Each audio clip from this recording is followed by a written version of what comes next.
Hey guys, Dr. Christy Ennis. Today we are going to solve this pain that you're having on the inside of your foot. I'm going to show you what typically causes this, what the best options are to make it feel better, and really importantly, what not to do, so you don't have to come see me. As much as I'd love to see your smiling faces, it's better if you can do this on your own and not make it get worse. Now, this muscle, this tendon, this posterior tibial tendon, does a few things when it's non-weight bearing. Number one is it points the foot down, so what we call plantar flex. It turns the foot in, or inversion, and then like a little windshield wiper, it brings that foot towards the midline, called adduction.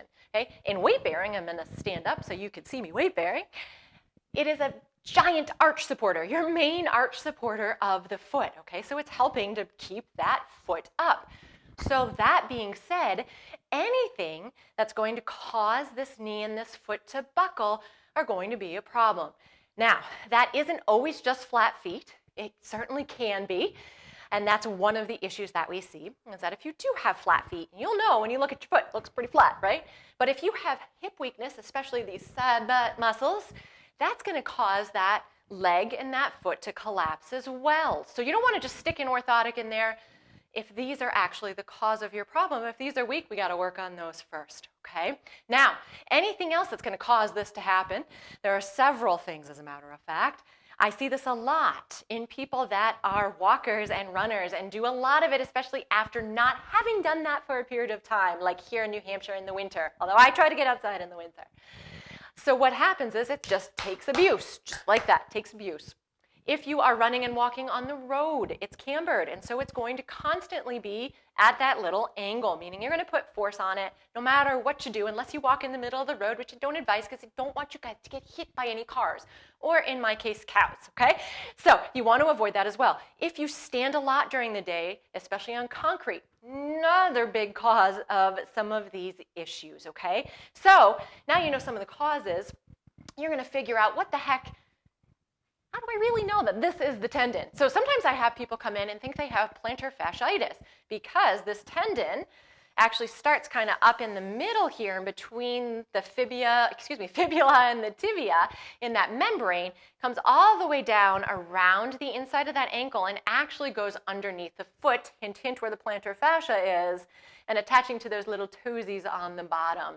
So if you poke around and you've got a lot of pain, especially right around that ankle bone, that's more of an indication of that tibia tendon than it is of that plantar fascia.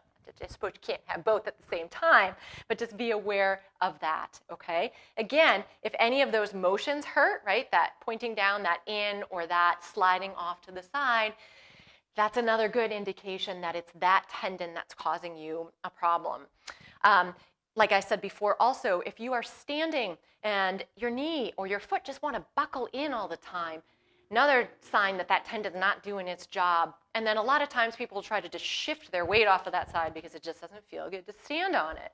Now, a test you can do at home, we're going to call this the heel rise test because it's exactly what you're doing. But you can hang onto the wall. This isn't about balance for right now. But if you come up onto one foot, the foot that's hurting, and it hurts in those areas that I just showed you, that's an indication. Now, you may not even have the strength. So if it hurts and you don't have the strength to do it, again, another good indication that that's the problem. Also, when you're coming up on those toes, those heels actually should go in a little bit if that tendon is doing its job. So if your heels won't do that, another good sign. Okay, so now you know where it is, you know what it is, so what the heck do you do about it? Number one, and you're not going to want to hear this, but it is unloading and unresting, no, not unrest, unloading and resting that area a little bit. So I actually like to use some kinesio tape right off the bat. I'll link a little video for you so you can see how to do that because I don't have it on right now, but that gives it a little bit of support. If you are somebody that runs a lot, you may have to back that down a little bit. I know you don't want to hear that either. But switch to something like biking or swimming that doesn't put a lot of pressure on there just in the meantime. If you stand on a hard surface, you can actually get those lovely anti-gravity, those cushiony mats, I'm talking chairs, those cushiony mats to help you stand on so you can have a little bit of, well, cushion, right? Now, The right shoe is important, and everybody's foot type is different. You can have a high foot, you can have a flat foot, which is more likely what we see, but any of that stuff can cause a problem. So you want to go to your local running store, or that's usually where I recommend people go. They're going to look to see what kind of foot do you have, what does it look like when you're walking or running. Even if you're not a runner, it's okay. Because you may say, hey, I've got an Adidas, and it's a $150 Adidas shoe, therefore it's good. Maybe a great shoe, but Adidas, just like every other shoe company, makes shoes that help support the arch or help cushion, or what we call that neutral shoe. And so it really depends on what the heck your foot is doing on what shoe is best for you. And also know that you should never have to force your foot in a shoe. It should feel good pretty much right off the bat, so keep that in mind too. Now, you might need an orthotic. If you have flat as a pancake feet, which I do not, thankfully, then that might be the right thing for you to do. I always usually try a off-the-shelf orthotic first. I like Superfeet, and Align actually is my preference, and I'll link that below also. Those are good ones to try. Now, that being said, if hip weakness is your problem, right, then you do not want to just stick an orthotic in there. You want to work on strengthening this first, okay? And I'll link some videos for that also, just so you get the idea for that too, okay?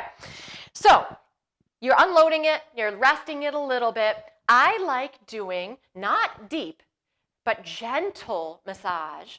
Okay, I'm going to take the Derma Edge because this is way, especially if you've just done this, you don't want to sit there in deep tissue and foam roll, okay? You actually just want to take a nice light pressure in there just so that things are not doing this anymore. And you can tell probably that, yeah, this is my side right here, okay? So in the first few days, this is all you want to do, right? Just nice and easy. Now, the other thing you don't want to do is stretch it out. I know that's going to be the natural tendency to do, but that can make things worse, okay, right? Especially in those first couple days. So you're just doing some gentle massage until you go, ooh, Calgon, take me away, right? Until it feels good, okay? From there, after it's been a few days and it's not so tender, right? You can walk around, it doesn't hurt so bad, but you're poking around and there's a couple spots that are like, woo, those are definitely tight, right? Usually after about a week or so, I like to take the edge of this little Derma Edge. I'm going to actually stick my leg right out there. And you're going to just do a little foot movement. You can play around and see what feels best. Find those, whoop, there's my spot. Can you tell I have an issue here, right? And you're going to do this until it feels a little bit better. That's it. Easy peasy, lemon squeezy, okay? Good. And you can move on and do a few different spots. You can even do the bottom of the foot if you do happen to have some tenderness down there, right, where that thing attaches, that tendon attaches. Once you've been able to do that for a few days and that's pretty comfortable, then it's usually okay to start on some exercises. So what we really want to watch is trying to strengthen up all of this stuff around here that's going to help support us. And if there's anything tight, we want to loosen it up, okay? So again, calf stretching and stretching this tendon right off the bat tend to make things a little worse, so please wait on that until it feels less sore. So if you have a handy dandy band, like this one, you can easily do a little movement, right? You can kind of play around with this a little bit too, right? Sometimes it's actually the opposite motion that's a little weaker. Oftentimes it's that pulling in though, right? That inversion. So again, this shouldn't hurt, but 10 to 15 reps as long as it's relatively comfortable, okay? I'm going to stand up for the next two. I'm going to clean my floor at the same time.